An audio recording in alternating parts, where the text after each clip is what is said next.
कर्जत जामखेडमध्ये होणाऱ्या 66व्या महाराष्ट्र केसरी स्पर्धेच्या आयोजनावरून वाद झाला आहे। महाराष्ट्र राज्य कुस्तीगीर संघांचा रोहित पवार यांच्यावर गुन्हा दाखल करण्याचा इशारा आहे। स्पर्धेमधील कुस्तीगीरास शासकीय मानधन मिळणार का? स्पर्धेतील प्रमाणपत्र शिवछत्रपती पुरस्कारासाठी ग्राह्य धरली जाणार का?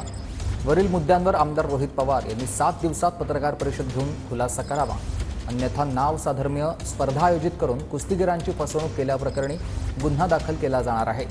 महाराष्ट्र कुस्तीगीर संघाचे कार्याध्यक्ष संदीप भोंडवे यांचं रोहित पवारांना हे पत्र गेलंय।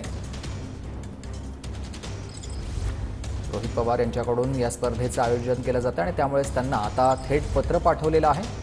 महाराष्ट्र कुस्तीगीर संघानं हे पत्र पाठवलंय। संघाचे कार्याध्यक्ष संदीप भोंडवे यांनी रोहित पवारांना पत्र पाठवलंय आणि या स्पर्धेसंदर्भातला खुलासा करण्याची त्यांनी मागणी केलेली आहे। 7 दिवसांमध्ये पत्रकार परिषद घेऊन त्यांनी खुलासा करावा अशी मागणी त्यांनी केली आहे।